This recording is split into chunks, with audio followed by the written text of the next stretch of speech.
welcome to this episode of the Dynamite Diaries. Yay! Yay! The first episode. Look at these gloves. I feel like Michael Jackson. What? Are you wearing both? No, I'm getting hot already. I'm taking this off. But it would have been nice for the gesture. Sorry, I'm trying to stream this to Black Girl Wrestling too, but I think I forgot how. So true. Hi, friends. We're having so much fun, regardless. You know. Can we get a princess wave? Oh my god! So I did like it wasn't like a beauty pageant, but it was like I don't know how to explain it. But a lot of it was learning to walk in heels and to wave like this, and there was in a little parade and everything. And I literally could only think of the Princess Diaries movie, and she teaches that little girl. Generational. Well, there's a lot to talk about tonight. Lot to talk about. And you know what, though? I feel like sometimes because we're always out of time, by the time we get to that point in the match, we don't get to spend a lot of time on it. So, in the spirit of changing things, this Princess Diary thing, let's start with the women tonight. Hell yeah, brother. Well, sister. Yeah. We're going to start with the women. We're going to start off with our glorious CEO. Also, I think we should do that tonight. We always end up oversharing. I have a pageant story. Oh, me too. Okay, go ahead. Pageant story. We could share those, later as we continue to go. For those of you who don't know us, we probably should have done that. We should probably introduce them. Maybe. These people here so rude sometimes. They just be like, hey. The fuck is up, nigga? Hi, it's your girl. I'm Lyric, Princess of Genovia. You might see me tweet angrily a lot of times. The recent thing that I've been getting, well, no, I can't even say I'm getting flamed because there's only 10 fans, 10 of them, but Shota Umino fans, but that's just about, it's only like 10 of them. Not too much on Shooter. No, I think we should talk about it later. But we do need to talk about it. I'm tired. I've had enough, and I'm tired of us sugarcoating things. But anyway, this is the Dynamite Diaries, formerly the Dynamite Book, our independent AEW after show where we just shoot the breeze, overshare, and manage to talk a little bit about wrestling somewhere in the middle of it. There will be no mention of feet tonight. Guaranteed. We're new people. We're not gonna curse. We're gonna talk about weird things. We're gonna be really welcoming to new audiences. She's lying. Unless you're bald. She's lying so bad, but it's okay. I digress. How's your week, Dani? Oh, I'm Dani. You can follow me at Dani Don't Miss. Ow, fuck. And I mean crap. And I run Black Girl Wrestling, which is all about making wrestling more inclusive, but also cunty. My week was good. Actually I lied. It's been shit, but that's okay. Yeah. How are you doing, Lyric? You know what? I am better now that I'm here. Really was looking forward to doing this show this week. Yeah, so without any further ado, part of the reason I was getting ready to get into this show this week is because of our glorious CEO. If you all didn't catch it earlier this weekend, Mercedes was wrestling at House of Glory, had a match. And you want to know what? I love that Mercedes gets to wrestle her daughters. I think that is just really cool. I feel like both of my goats are in that era. Kenny's in that era too, where he now kind of gets to look over the kingdom and all the people that, he influenced and get to like wrestle them and remind them like, you're good, but you're still not me. Still not me. You're good. Not too much. And Mercedes is in that era too. And I just get to watch my goats wrestle their children. And it's really been beautiful. But this match with young Billiam Starks, man, if you've been watching Ring of Honor or the Indies for the last few years, you knew that Billy Starks is a very special kind of demon. But where did Dani go? She just disappeared. It's okay. But Billy Starks is a very special kind of demon. And it was just really cool to see her like, I don't know, it was, and maybe some people like who like grew up watching Mercedes probably like can agree with this. Of it reminded me of what really endeared me to like Sasha Banks back in NXT, like when I was a teenager, of that crazy person who like takes those always bumps on her neck and like doing those really like crazy chaotic stunts. That's what it really reminded me of honestly very much so like that old school like Sasha Banks from the beginning.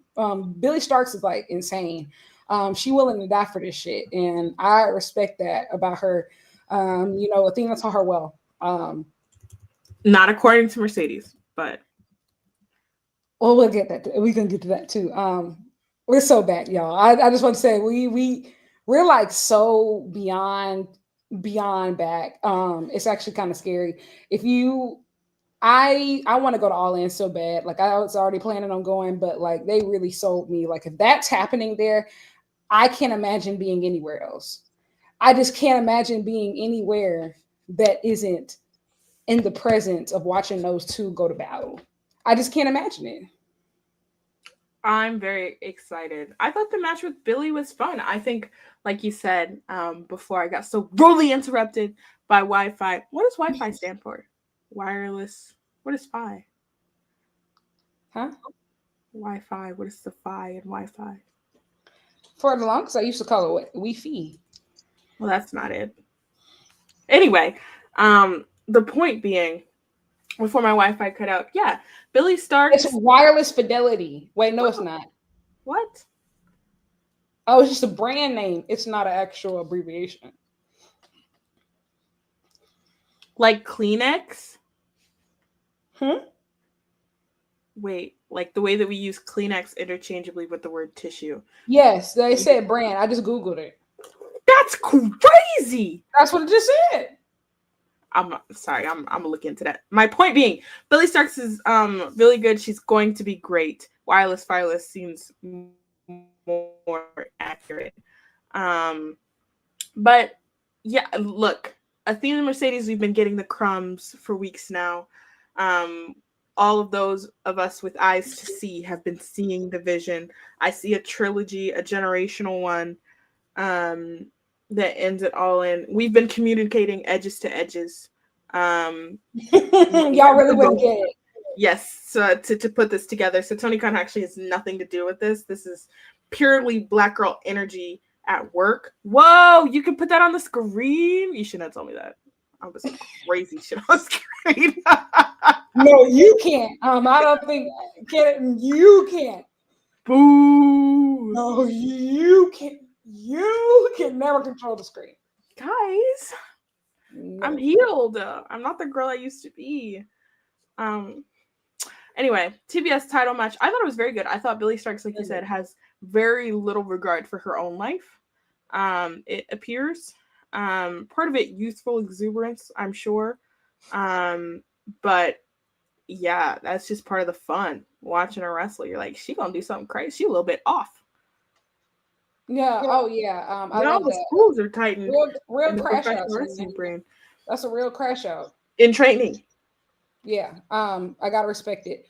Yeah, I think this was also Mercedes' best TV match too. And I think it was honestly Mercedes' first TV match that really meant something. Like it actually felt like, I feel like sometimes like it's just her getting an opponent on, and don't get me wrong, that's what a TV title is for.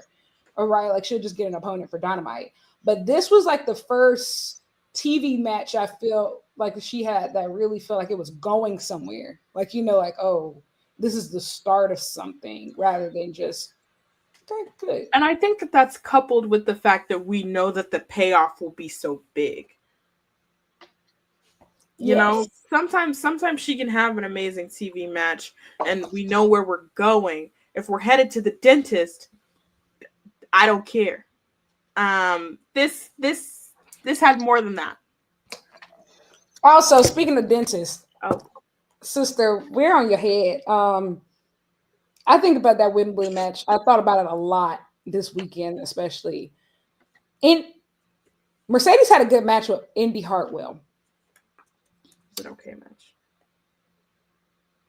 It was still the best of her career, right? Agreed. Yeah. Agreed.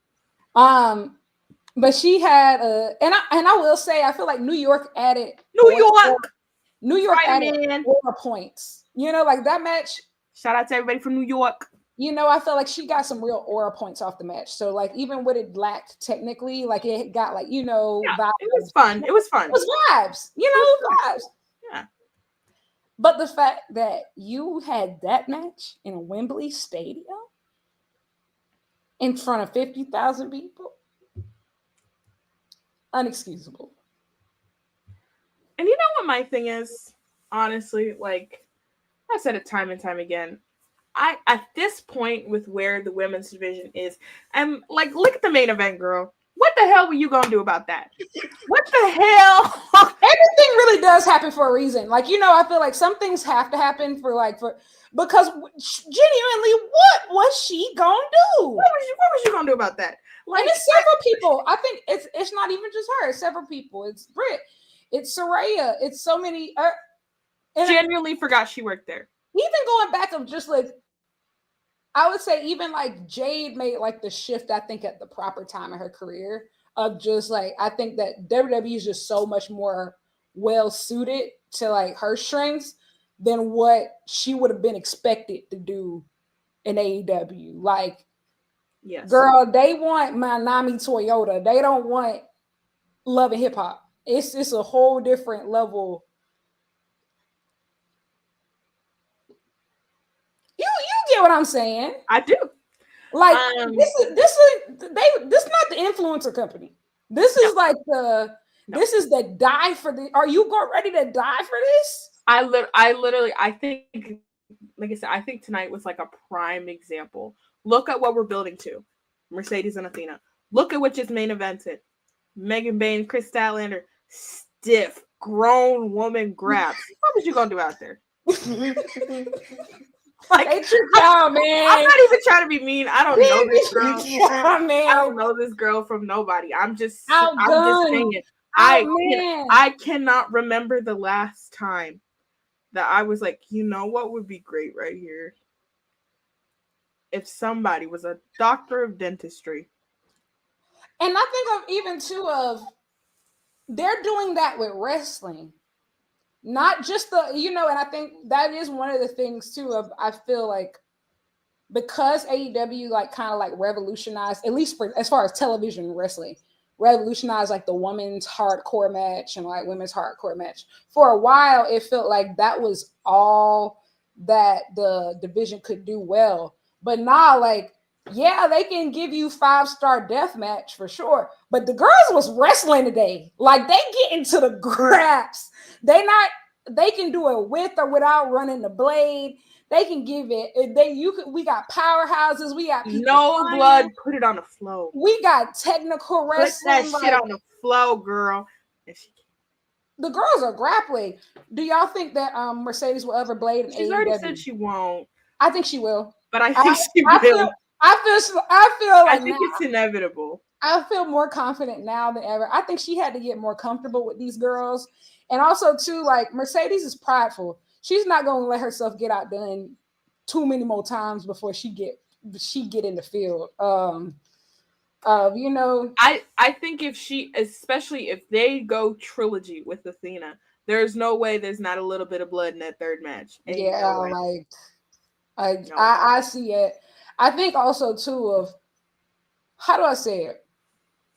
I think for a while when it came to AEW's women's division, even before Mercedes got there, I think that it was assumed that if she went over to the AEW's women's division, she would automatically be the best on the roster, no competition. It would be like this huge gap between her and everybody else. And yes, it is like that accomplishments wise. But when we talk about like right now, no, like this is the best crop of wrestlers I would say that Mercedes has ever been on a roster with. She still stands above, like she's still the best, but it's not easy. Like it's nowhere near a walk in the park of just Toni Storm, Megan Bayne, Kris Statlander, Willow Nightingale, like this is the biggest stars of like wrestlers I think that she's ever like been in a division. She's not carrying this division by herself. No, I think not. there's been a time. There were so many times when she was doing that, and so that's one thing about this audience too. Of just like Kris and Willow, they got that classic hardcore match. Tony Mariah now have the classic hardcore match of just, we know how Athena gets down of just that is one thing that the girls right now they do have a Mercedes and she don't have a comeback for it yet. She gonna do it though. She's gonna do it though. I believe it. I believe she gonna do it, bro. My goal, it's kind of like Kenny. People was just like, oh my gosh, is Kenny, how's he gonna adapt to this American deathmatch style? And is he gonna be all right? And then we find out he might be the biggest sick fuck of them all. He's up there. He's done some disturbing things. He has. I think about that moment in that Ospreay match. He put that nigga head through a table and it smiled through it. I was like, oh my God. I think even too of like one of my favorite, especially early AEW matches, is his match with Mox, the Lights Out match. Like that's one of my favorite early.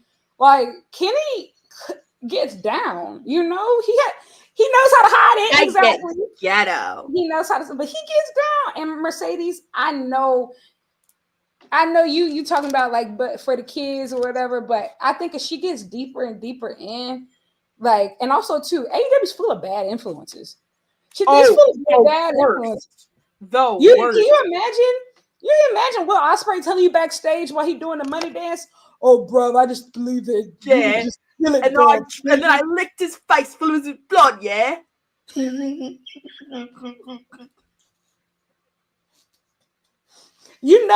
know it. No. I think it's contagious. I really think it's contagious. Like, you be backstage and you're like, oh, I mean, they're gonna bleed and they're gonna bleed. And here's the thing: what we've said about Mercedes too is like similar to Okada. Mm-hmm. We need to get you a mortal enemy. That's what we need. And I think Athena has the potential to be your mortal enemy, your Hangman Swerve fucking enemy. And I think, like I said, if we go 3 deep in this bitch, ain't no way that you don't bleed with your mortal enemy, dog. None. You have to.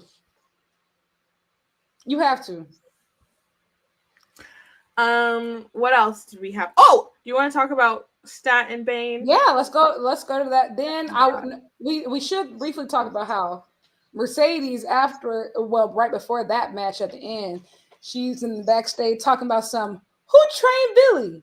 If I was Billy's mentor, I would have done this, and it couldn't have been me. I said, you might as well call her by name.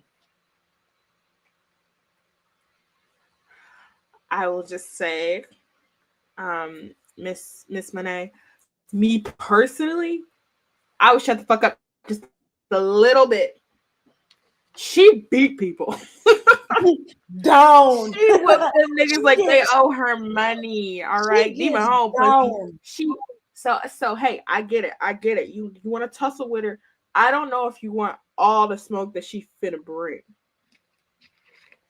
Can we talk about that though? I will say too of just Mercedes really is a trooper, like a real. You could tell, like that's why all the Mercedes Hogan stuff is just so laughable. Mercedes is really a trooper because she is clearly putting herself in an environment she's not used to. Of just they've been beating her ass, like she taking the type of bump she has never taken before. Like her down.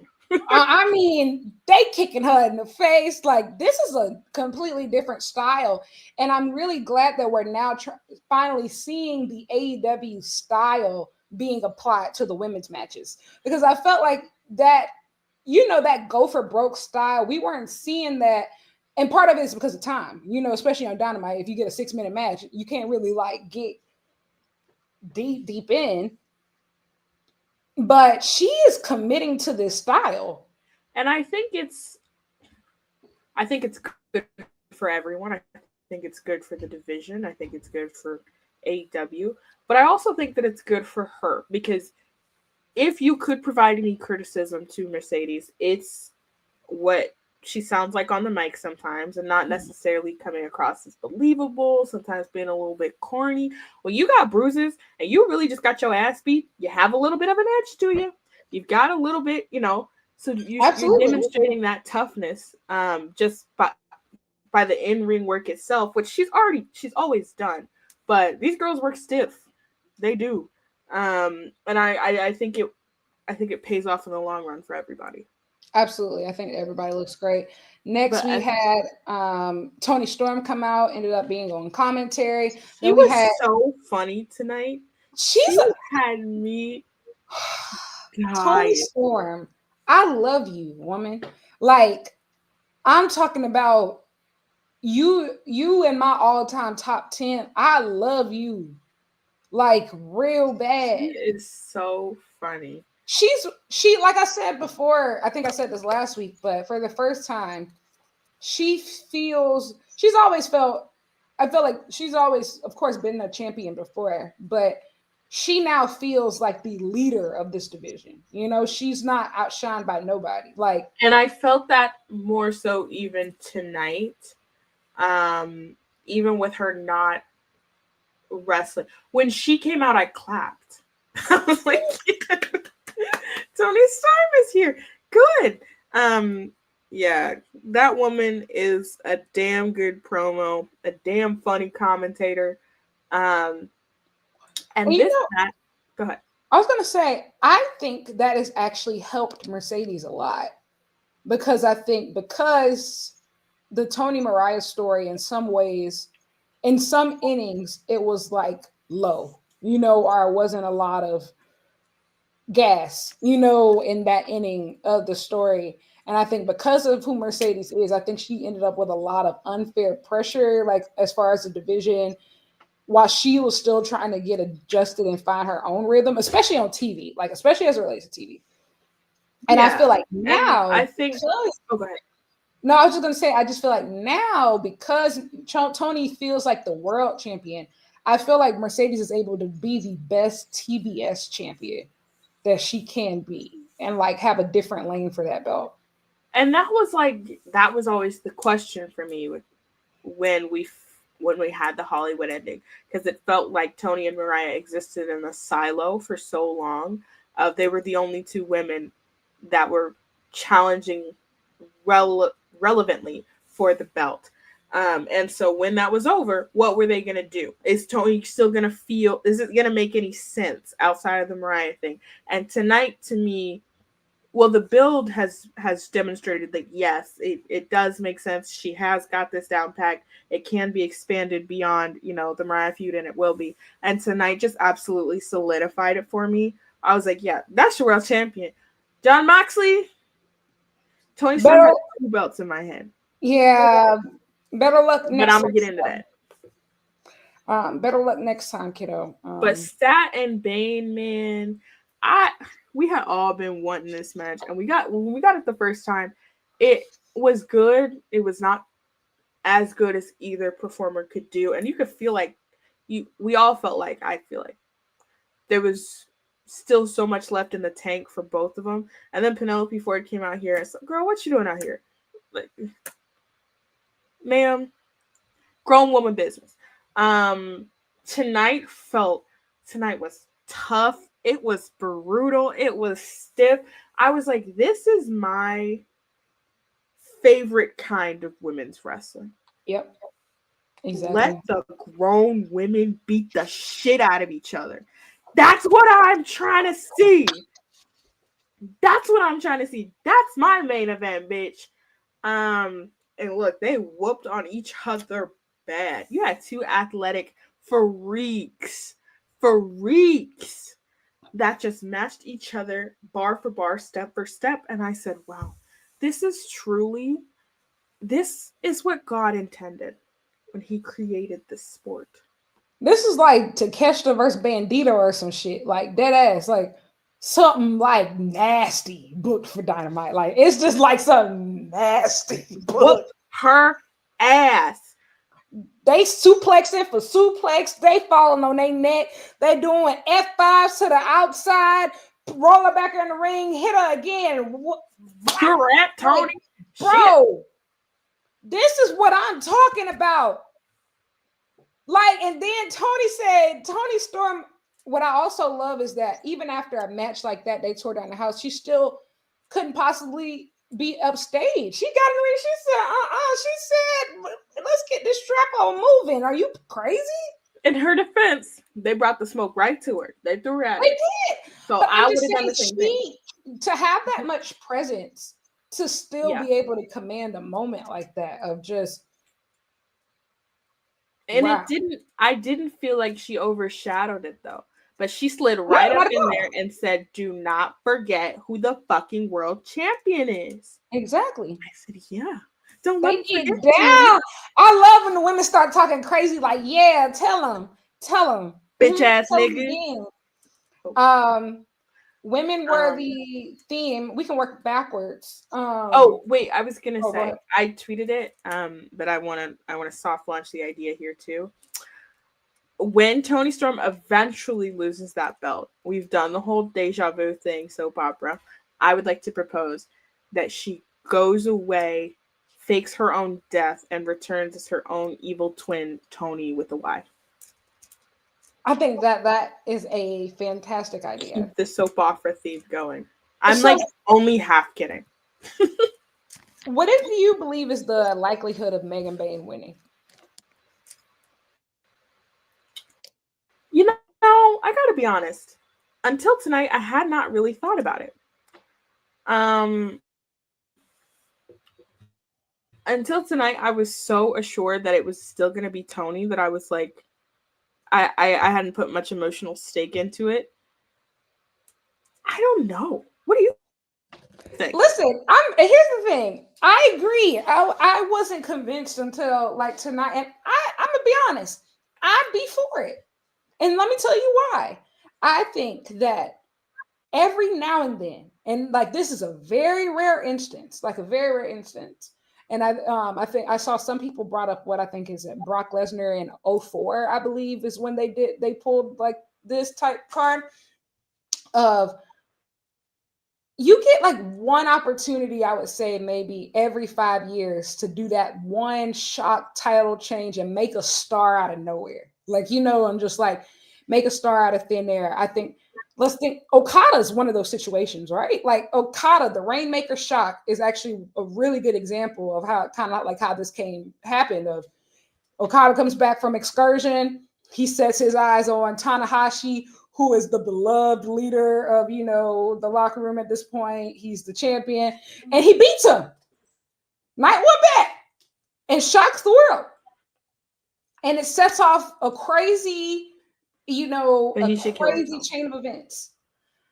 And I'm not saying that Megan Bayne is going to be Okada, but at that point, we don't know Okada turns into Okada. But you just have to take the chance and believe that, this person is going to develop into something very, very special. And I'm going to be honest, I'm pretty confident that Megan Bayne can be that person. Toni is so over at this point. She doesn't need a title. She really doesn't need the title right now. And we talked about this numerous times of just Toni Storm is a legend at this point. Toni Storm is a living legend. She is cemented. She doesn't need the belt. But a short title reign from, making this star out of Megan Bayne, I don't know, y'all. I'm not saying that I'm for it, but I can't say I'm against it. And also, too, another thing, I agree, Jalen. I think we need to bring back giants. I think that so many of us are so disillusioned by the idea of giants because of like WWE over like, I would say in the 2010s, like bringing guys in or like guys like, like the Kali's of the world, all these giants to like come in and like wreck shop, but they're actually terrible.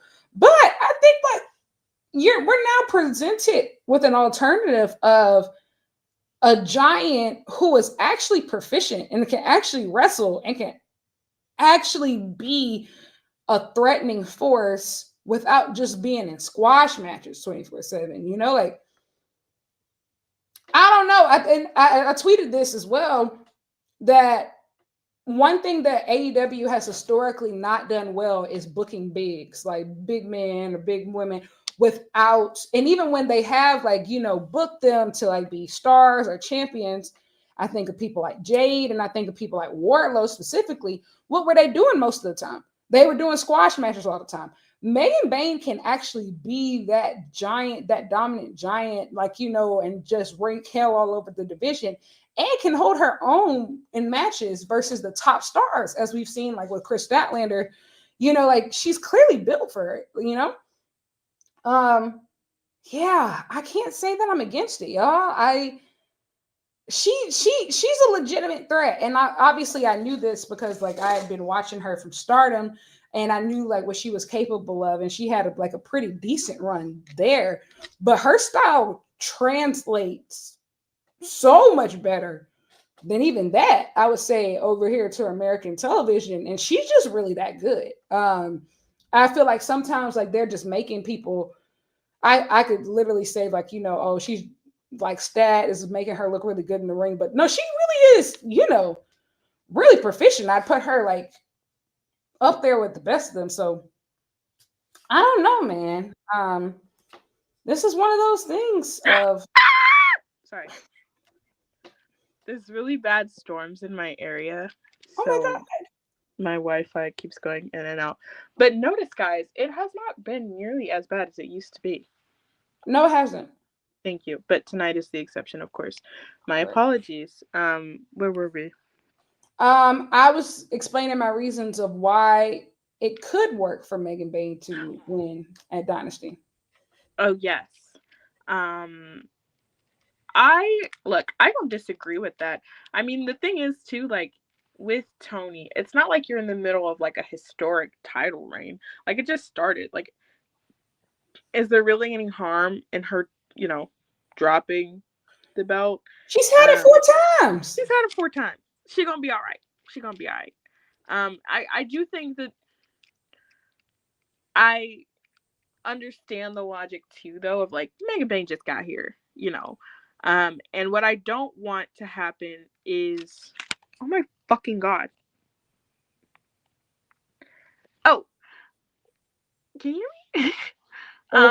What I don't want to happen is to have a situation. Ooh, should I just kill myself? Oh, can you hear me? Dani! I'm gonna take that as a yes. Sorry.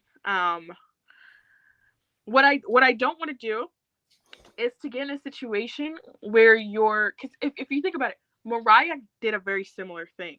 Mariah came in and she didn't beef with nobody else. She joined right up to Toni Storm and entered that world title picture.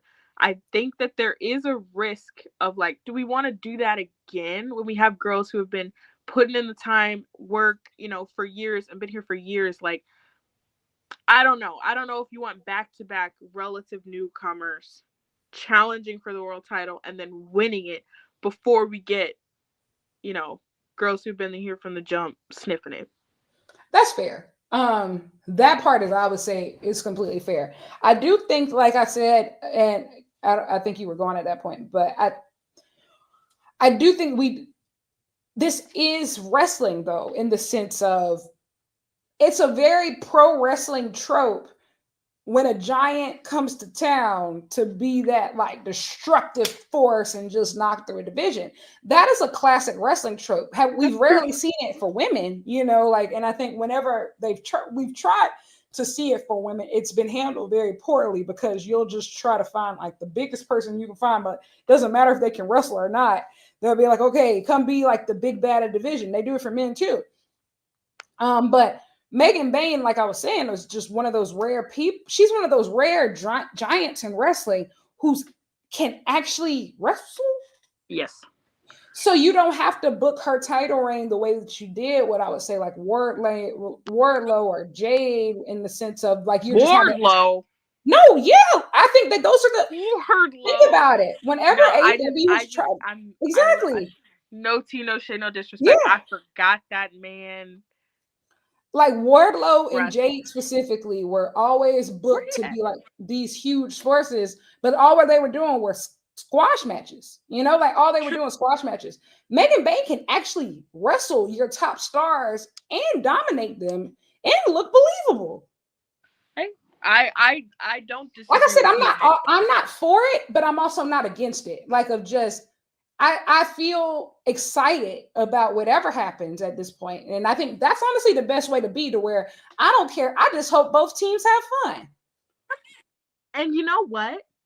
That is actually a perfect segue to go back to talk about the beginning of the show, because that's how I felt in this first 4-way.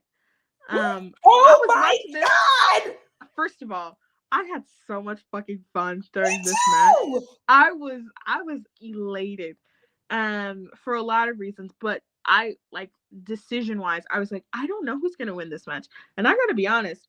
I hadn't even thought to consider who it might be, and I was watching that whole match, biting every single fucking near fall. I was like, well, guess it's OC. Guess it's gonna go. Guess we're going back to Don Callis famous. You know what? It makes sense that it's gonna be Speedball. Ricochet just got here though. Still, we don't want him to lose too much. I was justifying every single person in that match taking home the dub, and I was perfectly fine with it because they were all amazing in that match.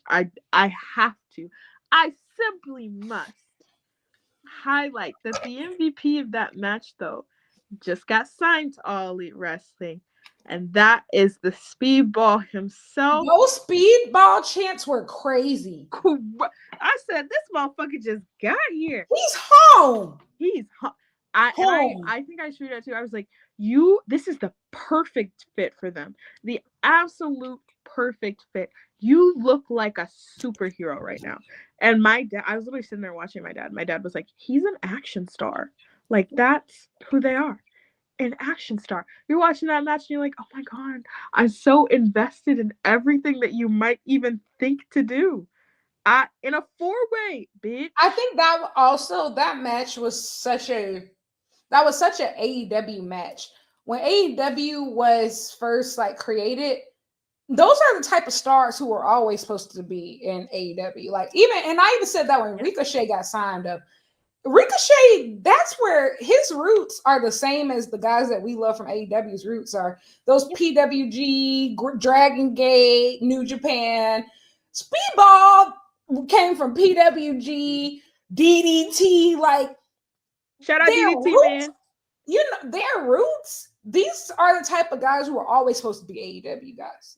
So it's finally like, I feel like I'm like, damn, it took y'all long enough, cause shit. That's why I really do feel at a point to where I think that the roster is pretty much perfect. I can't really ask for too much more, and I wouldn't, in the sense of, I think that these are the real hoopers. Everybody who really ready to die for this on both the men's and women's sides. Like, we always knew that Mercedes had that little extra dog in her than everybody else. We always knew she was a real shooter. We always knew that. This is the dream. This is the dream lineup right here. And you know what it feels like, though? It feels a little bit like this is the roster that we want. This is the relationship that we've always dreamed of, okay? Do not have a wandering eye for some random pick-me bitches that walk down the street. Just because Sally or blank just got released or broken up with from wherever the fuck they coming from does not mean that you need to ruin the home, the harmonious home that we have created and built together. Okay? Do not go with no wandering eye for some random ass bitches, or for somebody that was nice to you once, or somebody that could go one time, like whatever. Like, the overinflated roster allegations, maybe a little bit. We could do it a little bit more trimming. I'll tell you what, I think we good off everybody else though. Speedball was really, honestly, I'm not even kidding, the last piece that I needed. Literally, I swear, honestly, I've been waiting for you, bitch. Unless like Ilya Dragunov gets released tomorrow, there's really nobody that's moving. Like, that's it. I literally. But Walter, you can pick up the phone if need be. You can pick up the phone. But I can only maybe think of like 5 wrestlers from WWE, and it'll never honestly, happen. and then they'll never come. Like So that'll never happen. So it's cool. Yeah, I'm happy totally home. cool. And I'm glad that everybody's happy. But yeah, that international title 4-way. Listen, I had a great time with this. It felt like a classic Dynamite opener, and also I don't think I quite understand the finish, but I like the result of just. I'm down with a 3-way. Kenny Omega in a 3-way ain't never missed. It's one of my favorite genders. It has never missed. Kenny Omega in a 3-way anytime.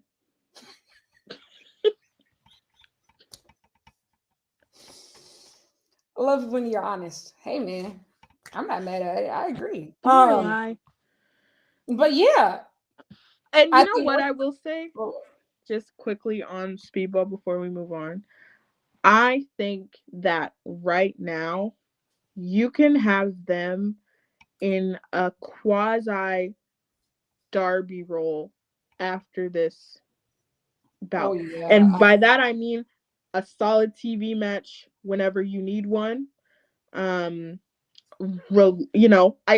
think that sometimes that could be what Dynamite is missing. Because look, when you see Darby on the card, you say, hey, like it, love it, hate it in between. I'm going to be entertained for at least 6 or 7 minutes. Absolutely. I think Speedball has that same quality.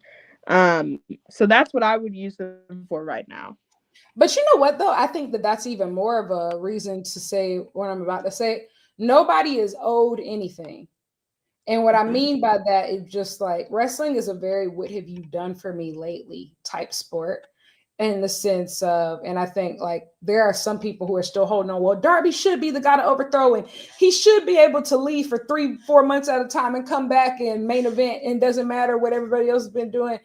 In the sense of, unfortunately, it doesn't work that way. It doesn't work that way because especially on a roster this stacked, please, I'm gonna hold your hands when I say this. When you won't do, somebody else will. Okay, but let me pause you. There's little that Darby Allin will not do. I agree, but I'm talking to. I get it. I'm just talking about like, I know what you mean. Being here, but my argument is, do I think that AEW should wait for Darby? No. Do I think that was a little bit part of the initial plan? Absolutely. Yes. Dumb fuck. Yes, I think that was part of the initial plan. Do I think that makes any sense? Fucking no. Do I think that if you climb Mount Everest and come back, that should automatically make you number 1 contender? Yes. That to me is the same as winning some damn tournament.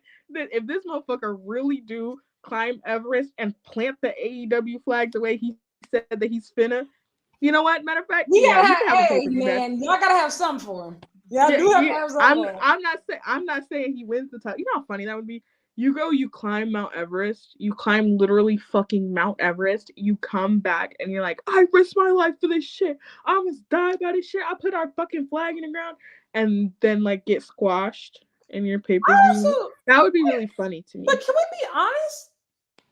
Darby was already like 90 pounds.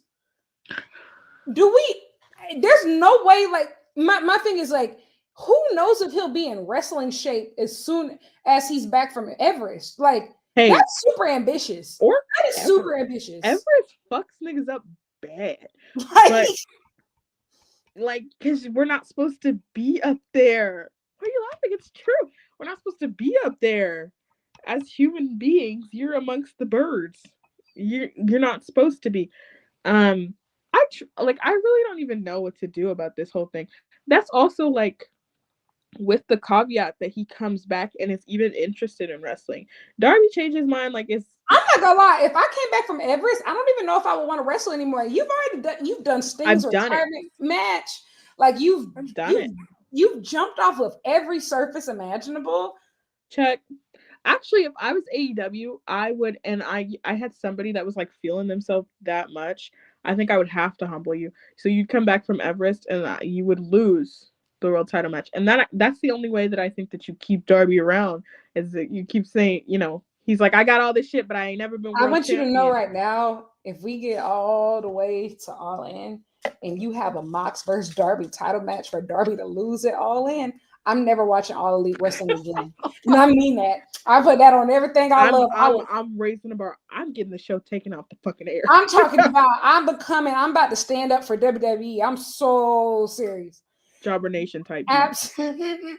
Real Julian Week shit. Like I'm talking about. Oh my God. Sponsored by the Fed. Nigga. Brother. That's just absolutely not an option. It would, however, be the funniest scenario. Funny to who? Not if I done paid for no plane ticket. Ain't shit funny. I'll tell y'all that right there. It's only funny if you watch it from the crib. If I done booked the flight, if I booked the flight, Greg borrowed $10,000. Are you crazy? Hey. Jalen, I swear I'm gonna have that link in bio, please. Affiliate link. Y'all better stop playing with me. Oh my God. Or we'll just start engagement farming. Just tweeting, LMAO, have you seen this? Yeah. Like, whoa, no. If y'all, because literally anytime I make a joke, they're all jokes about AEW. Like I made a joke like a couple weeks back that was like, I think the world title picture is just a result of nobody Googling how long it takes to climb Mount Everest. Niggas was in my DMs talking about, you want AEW to die. I'll show you what it looks like. Actually, and I don't understand why they were mad at you, because I think that you were onto something. Unfortunately, I think that's exactly what happened. And if you've seen the booking as of late, you would think so too. I think it was a creative brainstorm, and they're like, yeah, okay, so then we'll have, Darby does want to climb Everest, so we have to factor that in at some point. So here's what we're gonna do: we're gonna have Darby put his title shot on the line for no fucking reason, because Danielson is gonna wrestle that night, but just forget about it. He's gonna put his title shot on the line. Mox's gonna be champion. We're gonna do a really, really hard to watch title reign for Jon Moxley, and then Darby's gonna climb Everest, come back down. He's gonna be world fucking champion, and nobody sitting there was like, hey, how long because I guarantee you that Darby Allin was sitting there and was like, it'll probably take me a week or two. And they took him at face value and said, yeah, okay, so in 3 weeks when Darby comes back, yeah, but niggas was in my DMs, you want AEW to die? Shut up. If I wanted AEW to die, I would kill it myself. I don't think. Why do you think you think we would do a show with pretty colors and shiny dresses on and crowns and pajamas? Speaking of pajamas, what pajamas do you have on? They're for my birthday. They're just a little silk. Ooh. I know. I am wearing a Doctor Who TARDIS onesie. Oh my God, I used to love just one season. But what? Whose season did you watch? I don't even lyric. It was a pandemic super thing for me. I will send you a picture later and you'll know exactly who I'm talking about. What did they look like? It was a man? Yeah. Okay. I was gonna say a white man, but that doesn't narrow it down, does it? That's why I'm like, I can't describe him to you. And I don't remember his name. Was he old or young? No, he was younger, but he looked kind of old, but he was younger. And he wasn't ugly. Well, and it wasn't that long ago. It's several non-ugly older. That's not true. It's a couple of them that are not ugly. It's a long line of people whose reflection screams at them in the morning, and then this guy. Trying to think if it was Matt Smith, David Tennant, or yep, it was David Tennant. Yep, my Shayla. Yep, my Shayla. We ain't even got to investigate no more. That's who it was. Anyway, David Tennant. Oh my God, my Shayla. All of them are my Shaylas, though. I love Doctor Who. I have a I'm about to overshare. It doesn't matter. Oh, it's about that time. When I was in Dallas, the last time I was in Dallas, I bought this Doctor Who figure set. It's the first 11 Doctors full size figures. You see, it has the descriptions on. Hey, this costs $100. We've all got our things. Mine's Marvel. We've all got our things. This costs $100. Hey, I bought the Marvel Infinity Ring while I was in Italy. And everybody was like, why of all things did we literally in fucking Rome and you want to go get the Marvel Infinity Ring? And look, I'll show you. These are my stickers, Captain America pop, the Stucky. My camera's being held up by Spider-Man. I got the Iron Man thing right there. Yeah, so we all have our things. Don't worry. No, Bucky Barnes is my cinnamon apple. I would die for him. And I only say that because he's fictional. I wouldn't say that about real people. I'm not dying for no nigga. I had to put your thumbs down to you, Chloe. What's wrong with you talking about Matt Smith like that? Are you crazy? Are you okay? Hey, no, Bucky Barnes Bucky Barnes has never done anything wrong in his entire life, and he's literally so innocent. And if you watch the new Captain America movie, you're gonna be like, oh my god, he actually should be president of the United States.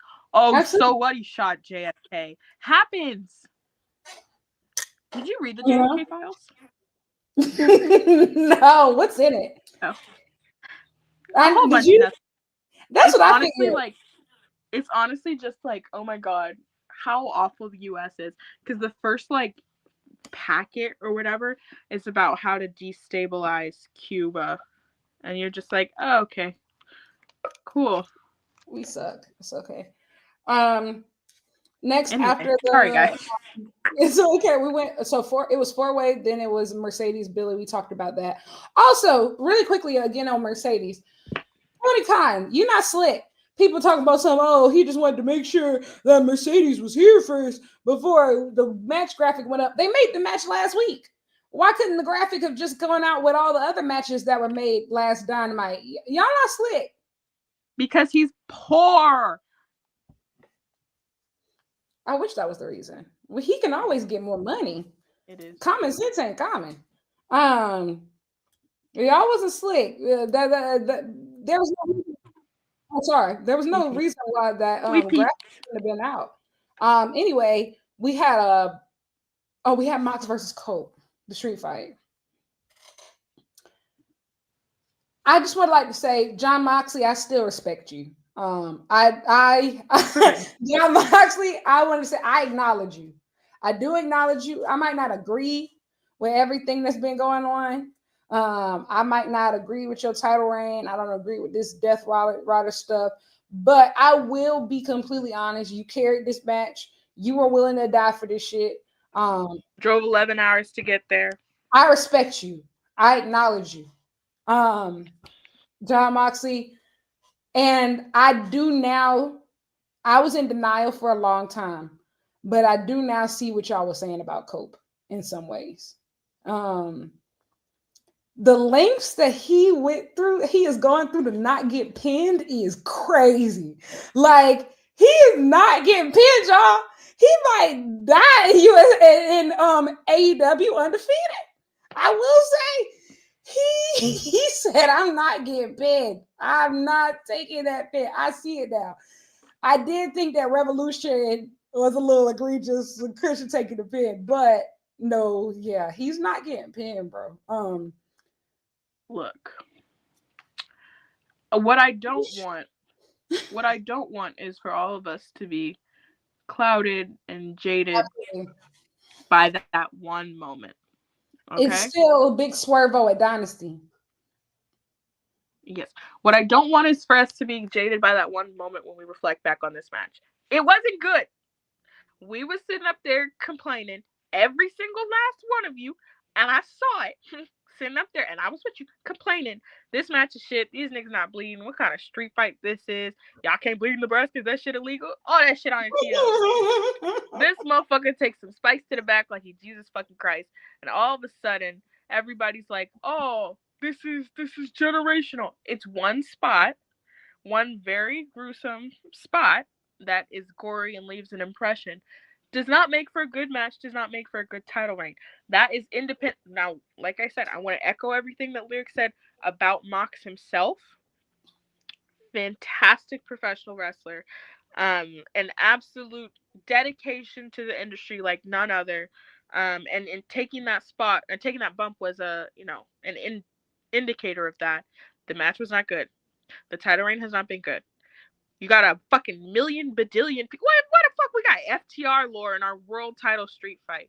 I will say though, I do agree with FTR going heel. I don't think they should split up though. Neither of them have I don't think they really have a lot of value separated.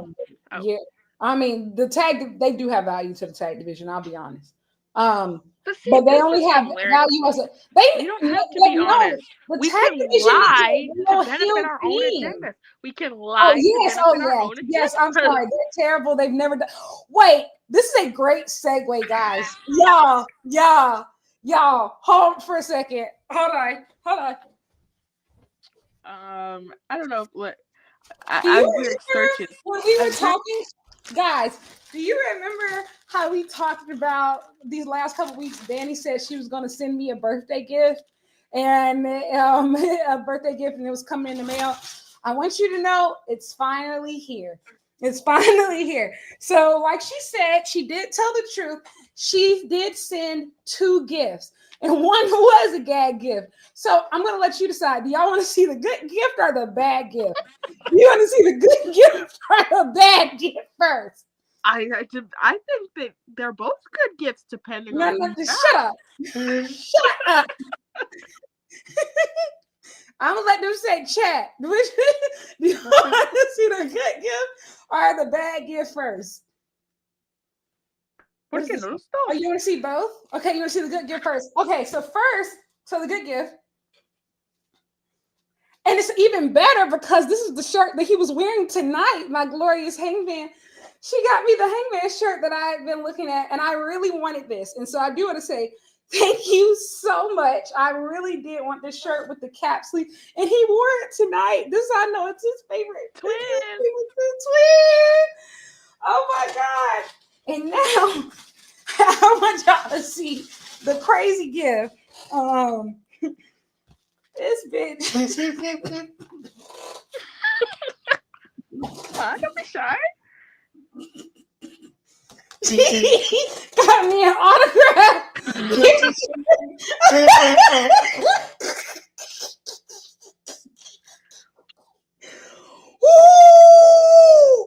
Oh, you're sick. Right? Oh, you're sick.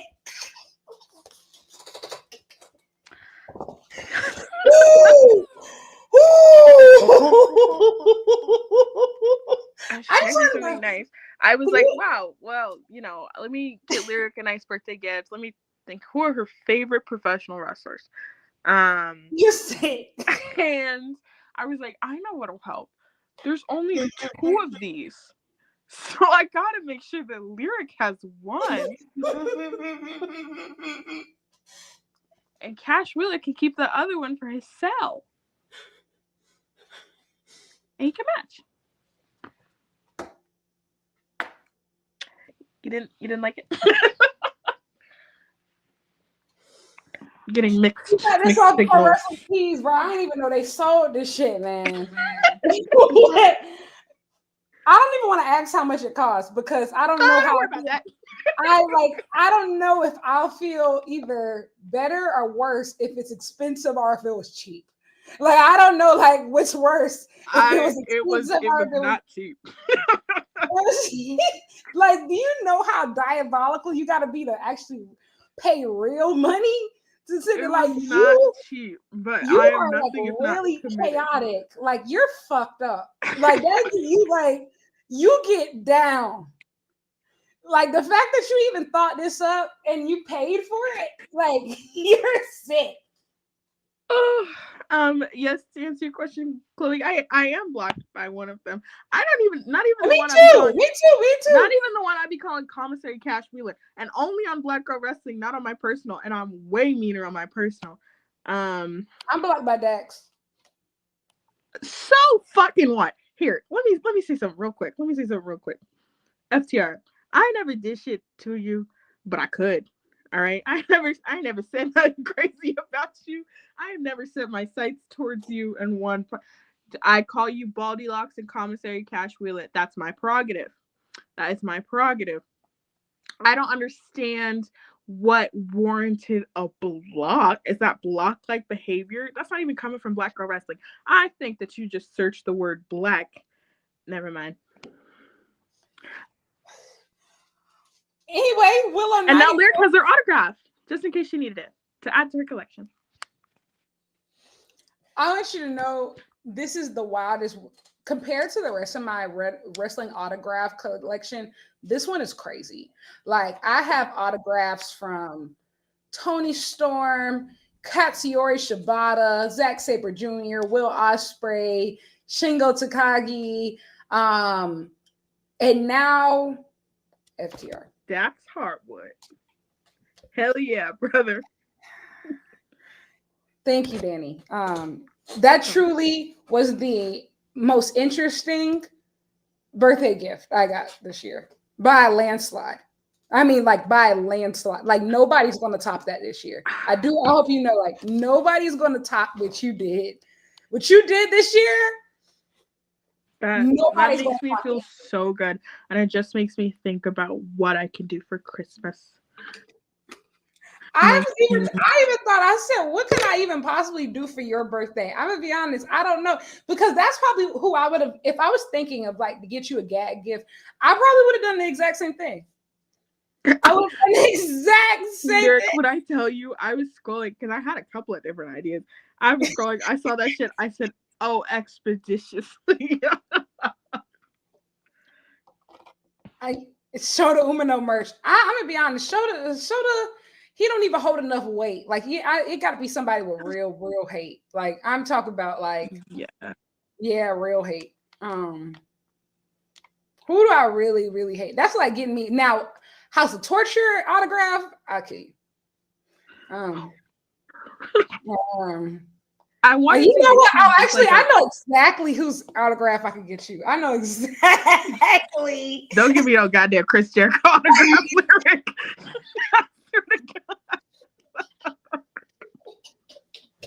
I'm gonna air this bitch out.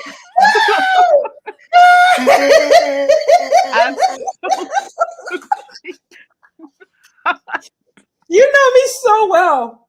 I said, oh my God, that's such a good idea. Getting her Chris Jericho cameo, and I want him to say it to Black Girl Wrestling. Black. And I want him to say it. He's gonna say I don't see color, but and I want him to like say it like he does in that right. Black Girl Wrestling, baby.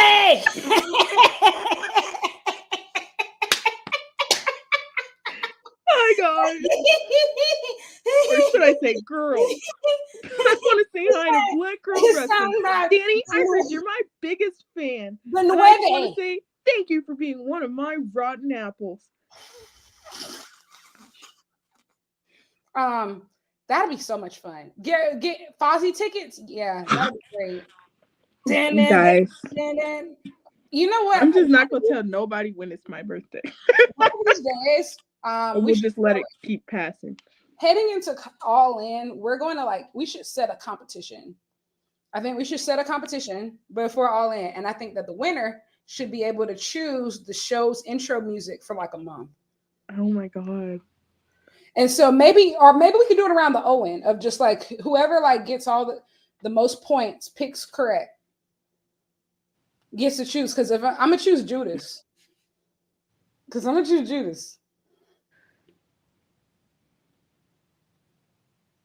Do you guys hate me or something? What would be the point? Like, what would be the maximum annoying thing? And if y'all really want to annoy me, play Drake. Oh my God. If you really want to annoy me, I'm easily annoyed. I hate most things. I really do. So it's like really broad. So. Woo. I digress. After that, thank you. Shout out to Willow Nightingale for saving that segment. What a woman. Literally.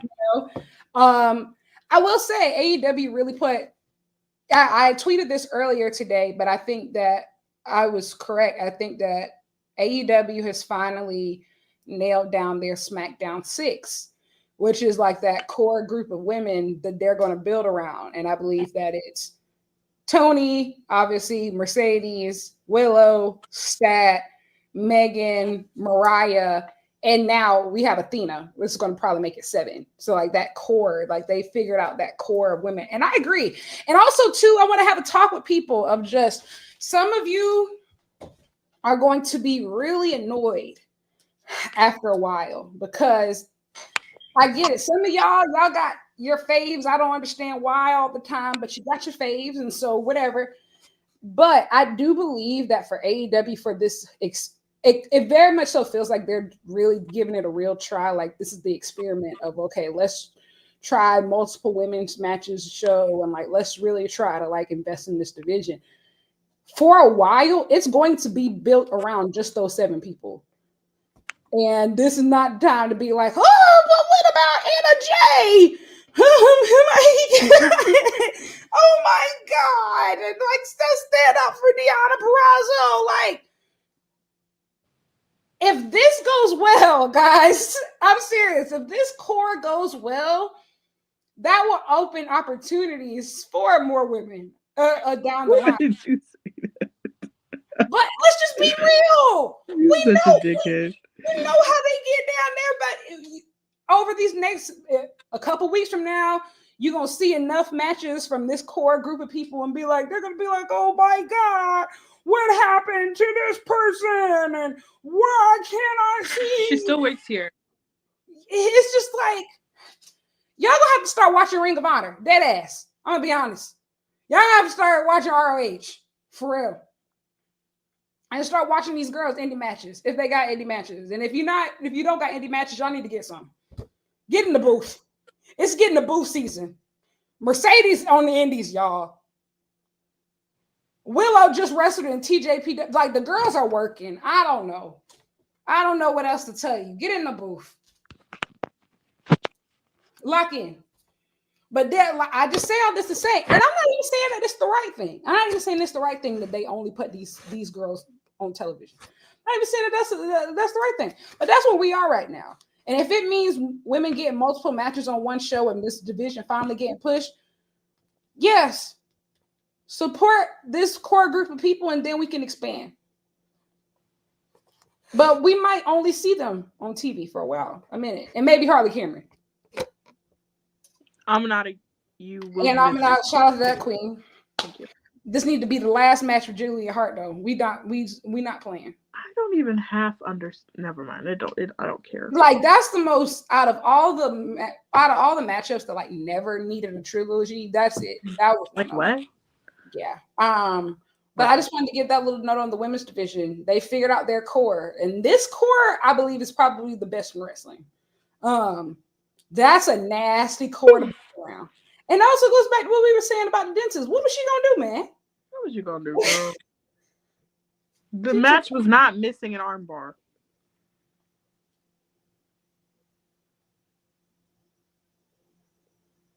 Oh. Anyway, Bandito cut a fabulous promo backstage. Come get your world title, babe. It's actually packaged for you. Ready outside. You drive through. You ain't even gotta do nothing for it, babe. That is your first. You're looking at the first Latino AEW World Champion. So serious, like. Guys, I watched his 2019 WrestleCon match versus Will Ospreay, and I just want to pass that recommendation along. That match fucks. It's so good for no reason.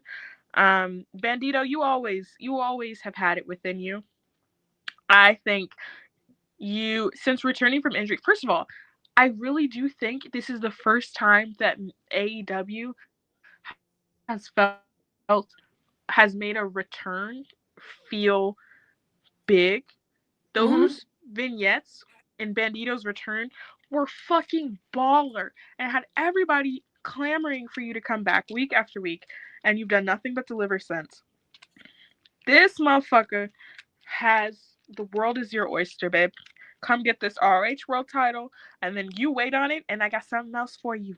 And that bald bitch is keeping it in a briefcase right now, but I'm finna grab it for you, put it up my ass, and I'll hand it to you later. God. Daddy, please. Good God. Whew. Please. Anyway, I do think, though, of just they've protected him in all the right ways of just, I'm not going to lie, like I said, that's your first Latino AEW world champion, and we should look at him as a potential world champion. And you want to know how I know that Bandito is really world champion like level? Because they made Jericho really step it up for Bandito. Like, this is the best leg of the learning tree that we've seen. He has talked so much less. When they do make him wrestle, it's least offensive. Brian Keith and Big Bill have been pushed to the forefront of just, even like with the gravity stuff, has been like pretty decent. They even told Jericho, like, you can't play with Bandito. Unfortunately, Lock in. They told him lock in. Lock in. And I gotta respect it. Next, what do we have after that? We had Will Ospreay versus AR Fox. Jericho started talking less and smiling word to Hamilton. Exactly. And you know what? I really like, sometimes men are to be seen and not heard. Anyway. But yeah, I think that sorry. Ospreay versus AR Fox is next. We are very lucky that just happens for fun. That was just for fun. I really enjoyed this match. I would like to see it again because I do feel like, how do I say this? I think that obviously they're both incredible professional wrestlers. I think that they set such a high standard and expectation for this match amongst themselves that it felt a little bit try hard. Yes. And I don't think that it needed to. So I would like to see, but I mean, AR Fox don't keep getting minutes on Dynamite the way he should be. So I understand the need, or the thought of the need, but yeah, that was just, you know what though, the match. I do think also part of it is like, Will Ospreay is a try hard. Like he is a try hard. And here's the thing. AR Fox wrestles like a try hard, but he has to. He don't get booked half the time. So when he gotta be out there, he hustles like and Ospreay's not gonna be out freaked. But Ospreay, he be wrestling like they dangling his contract above the ring, and they said, "Do you know you have 30 minutes? 30. Hey man, you're telling me I know, brother." Like, Ospreay is also a try hard, and so it's just like, oh wow, both of y'all wrestling like the rent do. Like, oh, it's just it just shocked me a little bit. It just felt a little, but it's also like, I don't know, not that they were doing too much, because I don't think to the point where it was like, oh, they were doing a lot. They were doing a lot. And usually I love that shit. I don't know why tonight I was just like a little bit out of it. Maybe it was because it was like, I mean, we don't really know what Ospreay's gonna do. He's entering the Owen, which, okay, but like everybody else, I don't know. Maybe it's just because I'm like, okay, if this was like a tune-up match, or a match that's just happening on Dynamite in Ospreay's pursuit of something else, maybe I would have felt differently. But I don't know. You're not pursuing nothing, so you're doing a lot, having a great time, and like doing great, but like you're not doing nothing for real. Yeah, it was only 7 minutes too. I just saw that on Cage Match. So like I said, it was inoffensive. I had fun. Yeah. I just think at this point I'm just really mean to Will Ospreay. I don't think that he will find a tougher critic in the fucking world. I think it's also because of what you put yourself through. Yes. At this point. Yes. I think though we are at the point to where I think all the top guys are now focused on the world title. Even like MJF also had a promo talking about he's going to give the Hurt Syndicate an answer next week. You can't give them an answer because you don't fit the criteria. But I don't even know. You know what it feels like? It feels like sometimes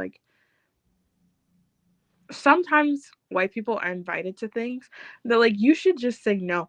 It feels like MJF had a hit last year and he's Jack Harlow invited to the BET Awards. You don't need to go. You don't need to go. This can be one of those things that you're like, matter of fact, let me bow out. Let me not have to, because nobody could say it, but like, you don't fit the criteria. Like hello. Anyway. Speaking of which, and I'm not saying that these things are related. These things might not be related at all. But I do want to put a little bug in people's ear of that match that was taped, I would say, what was that? Almost a month and a half ago, AR Fox versus Kevin Knight for Ring of Honor. It's finally airing this week. And allegedly, it's a Ring of Honor TV title #1 contender match. Not saying that this has anything to do with the Hurt Syndicate, but I believe that the MJF thing is very much so like a red herring. And I think that we do find out who that new member could be fairly soon.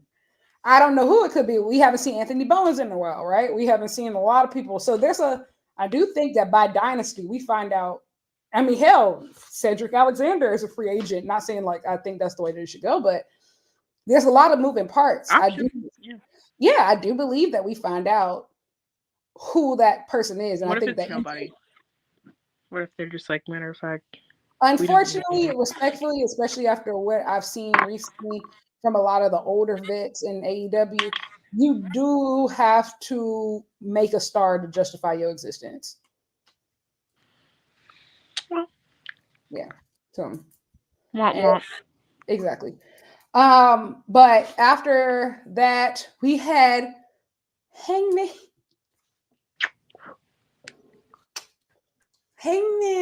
Hi. He looks healthy. He's wearing colors again. His hair is dark. He looks so young and fun. And vibrant. He looks like a cool English teacher from the 80s. He said, y'all thought you were going to bait me by talking about Swerve. Well, guess what? I took my meds today. And you're not going to bring me down. Yes, I still had made a promise to Swerve, but I'm focusing on me now. He said, I'm focusing on myself. But mind you, the way they introed it was, guess who's going to challenge for the world title? Swerve. Hey, man, do you have any thoughts? They said, we know how you get. We know how you get. We know how you like to get down. We know how y'all get. Y'all get real down. Good for you for getting out of that toxic relationship. Girl, when he call you, gonna answer. Yeah. No business standard. Yeah, we did. We saw you go by that locker room a couple weeks ago. We understand. Y'all think we stupid. You think that we really believe you've moved on because you're, doing arson with other people and stuff like. Oh God, you still want me? But listen, I think at this point, if Swerve wins at Dynasty, which I still believe that he 100% should, it looks like we are heading towards I would say either Swerve versus Hangman All In, Swerve versus Ospreay at All In, or some just mix of all three. We still ain't got Hangman Ospreay. Not for real. But we won't get that for the world title, not by All In. I'm just saying, like for like No. Yeah. It's just a thought that I had. I do believe that we get Hangman versus Ospreay in the lead to that. In the lead to All In. Yeah, but I don't want that. I want grab a mic. Let's go at each other's insecurities. I don't. I actually want the opposite of that. I want Ospreay and Hangman to have a very similar rivalry to what Hangman and Danielson had. I only want them to lock horns when like either a big title is involved or a tournament. Like I want it to be like a very super powerful in-ring rivalry. I want them to be the finals of the Owen this year. Like I want that to be the final. I think that it will be. Is that what I want? No, because I think what I want from Ospreay is like, you know that thing that's like, where's your rage? I don't want him. I don't want him, but like, I think at some point you got to get sick of it not being you. Now, Hangman is already sick of that, and Hangman's gonna get his belt back in my mind. My issue is, okay, so now you're writing this. Where does Ospreay actually come in? Because I think that at least storyline wise, you're not doing anything with him right now. So he looks a little silly. I think the Owen is about to start. But he's not gonna win though. So I guess it's just to me like looking past that, because I think that he is someone that could be doing this and I think similarly to Hangman has a million different storylines, a million different enemies. He's still beefing with MJF. He always gonna be beefing with Hangman. Ospreay is just getting ready for the Owen, and I think that he's too talented, too much of a top guy for that to be the only case. He didn't even cut a promo after his match tonight. You know? Who would you like? My thing is, who does he work right now that's a real heel? And honestly, you could even Ospreay at this point is like one of those stars. He's already a star. You're not still trying to build him to the star. So you can use him to get a real top heel over. Like agreed. Maybe a Roosh. I don't know. People. That's why I'm like. That's why I'm like. So can beat his ass every week. So for it to be creative as nothing for you for Will Ospreay right now is a little bit insane to me. That's all I'm saying. And I think that Ospreay the character, if this continues for much longer, is gonna be like, well, what the fuck, man? Why does why does it always seem to be? Why can Cope have a million title shots and this works and this works and this doesn't? She's not right. She's not wrong. Jalen's right. I agree. That's who it's going to be. And it's going to be... Now that I think about it, that's exactly what they...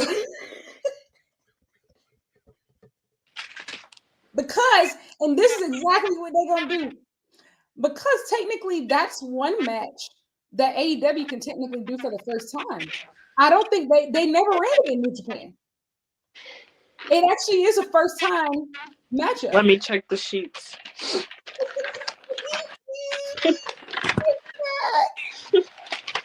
Like, you guys actually don't even have to Google it. I can let you know. I also think that, like I said, I'm not an anti-Jay White person, and maybe an Ospreay feud can help. I'm not sure if it would. I think that Ospreay's worst instincts and 12/5/17 ROH/New Japan War of Worlds 2017. But they've never wrestled in New Japan, right? Huh? They never wrestled in New Japan, right? This is ROH New Japan War of Worlds, so it's debatable. Let's see, is that the only matchup? La la la la la. No, G1 Climax, 9/30/2020. Oh wow! Either way, they haven't wrestled in 5 years, so it's fairly fresh since the pandemic. Oh yeah, can't fucking wait.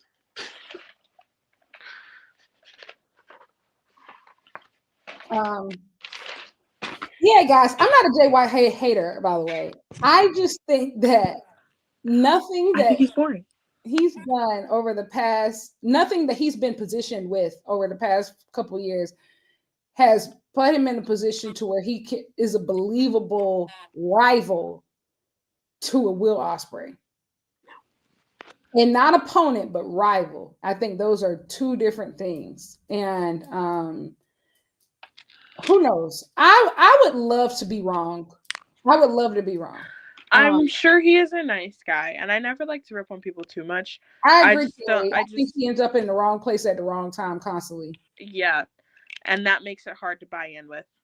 Absolutely. And I think, yeah, it's unfortunate, but yeah, I can see them putting that on. I think that, that's very realistic for probably what's next. But after that, yeah, Swerve still got to win at Dynasty. I don't know what else to tell you. Could you imagine if he doesn't? We already talked about Kris Statlander versus Megan Bayne. I think we talked about everything. Wow, we got through everything tonight. Oh my God, look at us. Oh my God, yay! Shout out to the Dynamite book. Dynamite Diaries. Incorrect. Thank you everybody for hanging out. Oh, do you have anything you want to say? Anything you want to share? I am trying to figure out. My computer died. I recorded the most nonsensical episode of Black Girl Wrestling yet. I've decided that I'm just going to make more content that's actually about nothing instead of like a show review or like whatever. I was going to start talking. So please keep an eye out for that, and please listen to it because I think it'll be fun. Look at Spider-Man. Listen, we found out that people really do listen to the show. We found out that people really do listen to what we say. It was kind of scary, actually. It's actually kind of scary. Fuck, I should watch what I say then. No, honestly, if we've said all this and they're still listening, hey man, whatever. I don't know. Anything I say, I mean, even if I shouldn't. But yeah. Lyric, what about you? What you plugging? Just the usual. You can find me at Lyric Wrestling. YouTube is below. You can always cash app us. We always accept that. It's still Women's History Month, so we expect double. It's been the longest month ever. I know. It's been the craziest thing ever. Oh, I would like to say, if you all want to see some fantastic wrestling, I watched the Sendai Girls Top of Joshi Wrestling show. My God, excellent. Show of the year contender. Mwah. Shihiro Hashimoto versus Meiko Satomura. Oh my God. Excellent match. Excellent main event. Could have main evented any venue in Japan as far as I'm concerned. I'm so just still in awe of that show. It was amazing. And also in a couple hours, for those of you who are into New Japan, the New Japan Cup final is happening later. And so that's going to be interesting. David Finlay versus Shota Umino. No comment. What else is on that card? Also, Hiroshi Tanahashi versus Satoshi Kojima. Obviously, we're on the Ace of Retirement road. So yeah, super exciting stuff. So for all the New Japan fans, I actually have no idea where Dani went. Is she muted? Who knows? But what'd you call me? Oh, I called you muted. I said I didn't know where you went. I fell down a well. Yeah, I do agree. I think maybe we should talk about that really quickly. I think there would be a riot if Swerve loses a Dynasty, and I'm serious. Start it. Yeah, bro. Everything, and that's why it's hard for me to fully give into my excitement with the AEW right now. Like, this feels kind of like I feel like I'm all in, right? Like I'm almost at that point to where it's like, oh, we on the road to like these great shows. It's going to be amazing. Like, I'm ready to start booking the flights and you know how you get it's still in that first quarter year. Like, I'm ready to start booking these flights for these trips. Like, we're going to go to this show. It's going to be crazy. They're about to go on a crazy run. But all of that is really unfortunately, it's all conditional on where this men's world title picture goes. Because what I am scared of now is that Tony Khan thinks he's slick. And I think I noticed that night. What they're going to try to do is they're going to be like, oh, yeah, this is finally your women's pay-per-view main event. But because the women are eventing, they're going to try to use it as an excuse for, oh, well, Mox can't drop the title and not close the show. And so they're going to use that as an excuse for Swerve to lose. And that's going to really make me crash out. Like, that's going to really make me crash out. Y'all make women's titles change hands all the time when the men main evented. You can do exactly the same thing. I promise you. None of us will shed any tears or lose any sleep. Promise. And also, too, just like, I'm kind of scared of like how big they're building up Swerve for this and making him seem so important. Like, and I don't know if you saw Collision this past weekend, but on Collision, which also was a really good Collision, and I think they aired it again tonight, they did the all-in ad.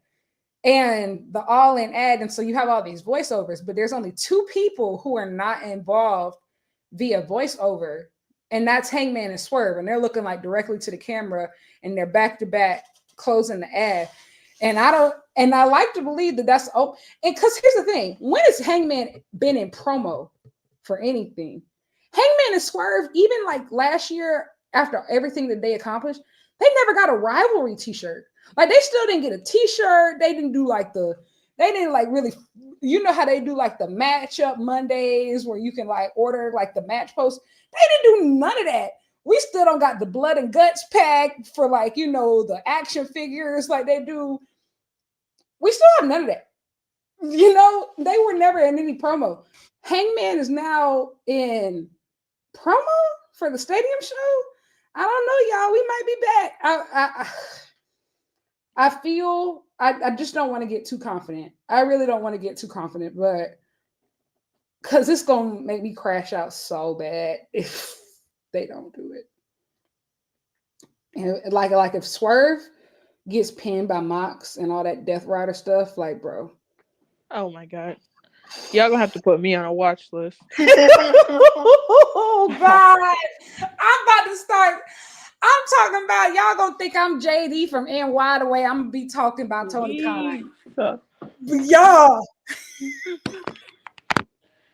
I don't think we need, and here's the thing. I don't even think we need to see Hangman and Swerve again unless it's for a world title. There's no reason to run that match back without the world title involved. None. I understand Fight Forever, but they still never completed the original objective of the feud. It was originally about the world title.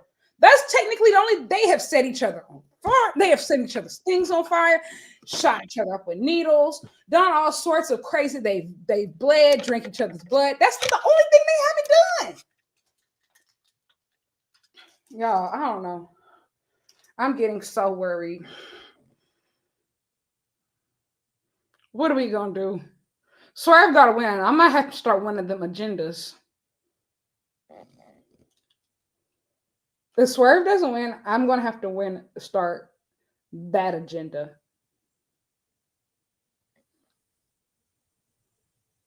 Hey, I'm fine with it. That's my favorite one, honestly. You know, break glass in case of emergency. Shit.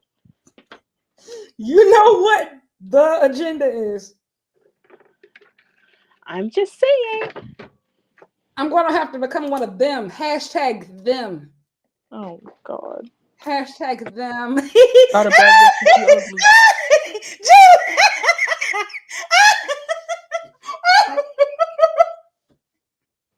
No, but for real, that's exactly what we're doing. All elite white people. All elite exactly. white people. Also, too, speaking of that, bro, the promo that AEW has been putting out lately, like their posters for these upcoming seasons, I said, oh my God, there's so many black people here. I don't think I've ever seen that many black people on one wrestling poster. I said, oh my God. Y'all know your audience. Come on. Let's get right down to it. But no, I'm just glad that we're all on the same page. Got a black face and she ugly. Oh. What? Nothing.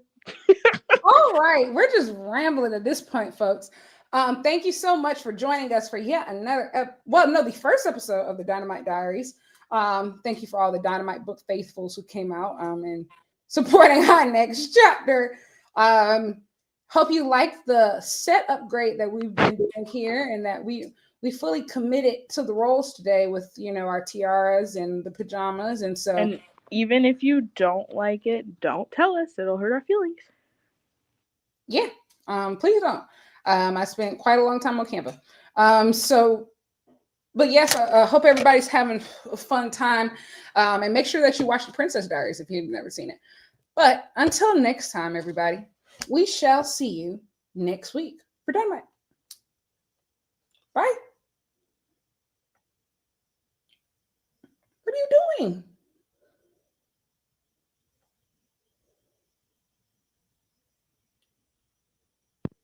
I was trying.